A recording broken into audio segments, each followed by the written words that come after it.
Përshëndetje të nderuar miq, përshëndetje të dashur ndjekës nga unë Tirona Lilia, ku po takohemi në kanalin Monitor TV, për të sjellur pranë jush ngjarjet më interesante dhe ato më të fundit se çfarë po ndodhin brenda dhe jashtë shtëpisë së Big Brotherit. Le të themi tashmë Big Brother po bëhet edhe jashtë kësaj shtëpie. Do të thoni pse? Sepse s'duan dhe familjarët, më falni, apo miqtë të afërt të banorëve janë të ndjeshëm në situata të cilat po bëhen. Lajmi më i madh që vazhdon të jetë tepër shumë i komentuar dhe ka një kurreshtje shumë të madhe nga publiku shqiptar është dalja e Eglit me vetë dëshirën e saj nga shtëpia e Big Brotherit pas një rëndimi të gjendjes psikologjike apo shëndetit mendor të saj.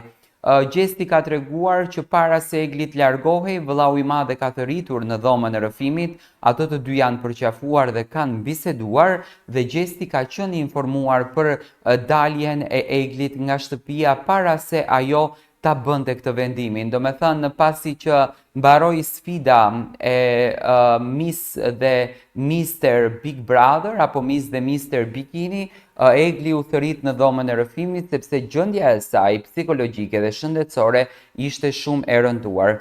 Fjalët të cilat janë folur për Gjestin, kjo dozë urrejtjes që natën e mbrëmshme dhe vazhdon edhe sot ju vut Gjestit në shpinë për përkeqësimin e Eglit dhe për përkeqësimin e shëndetit të saj, ka bërë që familja e Gjestit të reagojnë në Instagram duke pranuar një hashtag në storin e tij i cili shkruan, unë dëshiroj njerë të shkrimin të ndaj me ju më pas edhe për t'i dhënë një komentim. Të gjithë që kanë bërë ekspert të shëndetit mendor, psikologat e tastjerave kanë marrë përsipër të diagnostifikojnë të tjerët dhe termi i tyre i preferuar së fundmi është narcist. Rasti më i freskët, Gjesti nuk ka nevojë për psikolog, por për vlerësime profesionale dhe për analiza të thelluara. Një koment në Instagram mjafton për të vullosur diagnozën. Çfarë është narcizmi? Le t'i kthehemi pak realitetit. Narcizmi klinik është një çrregullim i personalitetit narcistik, një gjendje e rëndë mendore që karakterizohet nga një ndjenjë e tepruar e rëndësisë për veten dhe mungesën e thellë të empatisë. Dhe jo nuk është dikush që duket i sigurt që kundërshton dikë apo nuk e mbush dot me lëvdata çdo minutë. Një narcist i vërtet nuk ka aftësinë të ndjejë dëmshuri, nuk kujdeset për njerëzit kur ishe në gjendje të rënduar emocionale, por i godet ato. Gjesti i ka qëndruar afër Eglit kur e ka parë të rënduar, Danjës kur e ka parë duke qarë, Gertës kur qau për fëmijët, Loredanës kur po qante e bëri të qeshte duke i kthyer humorin, Livjas kur kaloi atak paniku, Rozanës kur ishte e sëmurë dhe pse nuk flisnin dhe kishte debate të forta. Gjithashtu së fund mi uroj shërim të shpejt babait të Xhibanit, njeriut që e ka dhunuar dhe e ka poshtëruar, e ka kërcënuar në çdo formë dhe në çdo gjë. Gjesti është një njeri me shumë defekte, po e vërtet. A ka Gjesti momentet e tij të kokforcisë? A ka momente që i pëlqen vetja? A ka momente që do të marrë vëmendje me çdo kusht, se e tillë është loja dhe ky format? Po, dikur për të marrë një diagnozë psikologjike duhet të shkoje tek një specialist. Tani duhet vetëm një video 15 sekonda në Instagram ku një person me sy të zgurdulluar dhe me një zë dramatik thot: "Ky është narcist." Psikika e një njeriu është shumë më e ndërlikuar se disa tipare të thjeshta të sjelljes së tij. Shumë njerëz veprojnë në ndikimin e mekanizmave të mbrojtjes, traumave, emocioneve dhe përvojave të së shkuarës. Gjesti është një njeri me tipare të forta, ndonjëherë kokfort, ndonjëherë i rezervuar, por mbi të gjitha një njeri që ka treguar ndjenja njerëzore dhe përkushtim. Jo çdo person që s'ju puth këmbët është narcist. Kështu që ndaloni së dhëni diagnoza falas nga ekrani. Do të thënë, janë këto mesazhet që shkruen në Instagramin e Gjestit, ku familjarët e tij siç duket janë prekur shumë nga reagimet, ku më pas kemi edhe një mesazh tjetër. Gjesti vazhdoi fort dhe mos e vrit mendjen për asgjë. Ke hyrë në Big Brother VIP Albania për të luajtur dhe për të fituar, prandaj mos lejo askënd të lëkund.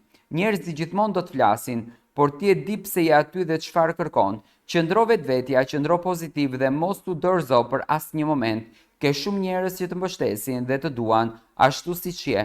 Prandaj ec përpara me kokën lart, fitoria është e jotja. Proud of you. Do me thënë ka shumë komente të ndryshme dhe unë qëndroj me komentin e parë, për ta quajtur nacist një njeri është shumë e rëndë. Gjesti nuk ka treguar gjë të keqe tek Egli, tani këtë gjë duhet ta pranojmë, Gjesti nuk e ka përdorur Eglin, se po ta përdorte Gjesti Eglin, do ta kishte përdorur në ndjenjen e saj më të madhe, kur Egli dëshironte që ai ta puthën, kur Egli dëshironte që ai ta përkëdhelën, kur Egli dëshironte që ai do me thënë t'ja dhuron atë gjën që ajo pretendonte. Gjesti nuk e bëri këtë gjën, Gjesti përkundrazi u tregua shumë burr, u tregua shumë i vërtet në kuptimin që unë nuk të dua dhe duhet një gjë ta kuptoni që gjërat me zor nuk shkojnë, gjërat me shtypje nuk bëhet, gjërat bëhen me dashuri.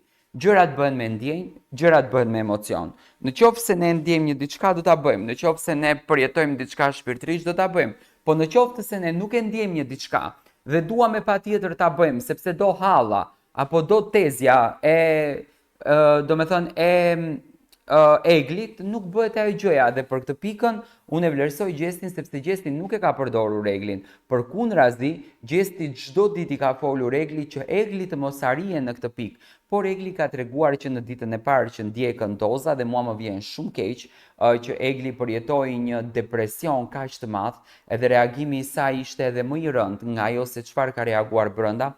Unë mendova që Egli pas daljes nga Big Brotheri gjatë afrimitetit me familjen e saj do të reflekton, por unë jam shumë i bindur për një dashuri kaq të thellë dhe për një vajzë kaq të dashuruar, të paktën nga eksperienca që ne kemi në jetë. Vetëm familja nuk mund t'i ndihmon Eglit. Personi vetëm që mund ta rikthen Eglin në këtë botë dhe mund t'i jep forcën Eglit është i vetmi ai Gjesti. Dhe afrimiteti me Eglin atë do ta ndihmon. Unë besoj që Gjesti do të përdorën të gjitha mekanizmat siç i përdorin brëm. Në qoftë se tani nuk e ka me Eglin në shtëpi, ai çdo herë me Eglin do të bisedon nëpërmjet kamerave dhe strategjinë e tij dhe planet e tij do t'ia tregon Eglit nëpërmjet kamerave, ashtu siç ja tregojmë Brëmerizdartën. Dhe kjo do të jetë pika ku Gjesti dhe Egli do të ndjejnë shumë afrimitet mes njëri tjetrit. Të paktën Gjesti një gjë në fund e tha, që unë do të atakoj Eglin kur do dalë. Dhe unë e di që Egli nuk e ka qef që ne të flasim keq për Gjestin, unë e di që Egli në asnjë mënyrë nuk e bën fajtor Gjestin, sepse Egli shikon gabimet e veta. Dhe le kështu, le ta mbështesim Gjestin, le të mbështesim rrugtimin e tij dhe le të themi që mes një dashurie kaq të madhe ka ulje dhe zbritje, ngritje dhe ulje, po mbi të gjitha ajo që në këtë fund unë besoj që do triumfoj është edhe një puthje ndoshta jashtë shtëpisë së Big Brotherit dhe kjo do ta bën çiftin që të jetë më në qendër të vëmendjes. Unë i uroj Eglit shërim sa më të shpejt, i uroj Eglit që të merr veten sa më shumë dhe në fund të ditës uroj që ajo të kupton se gjë më të bukur në këtë jetë se sa të jesh vetvetja dhe të respektosh veten tate nuk ka asnjë gjë tjetër. Ne do të takohemi sërish së bashku, vazhdoni të na ndiqni me subscribe në kanalin Monitor TV.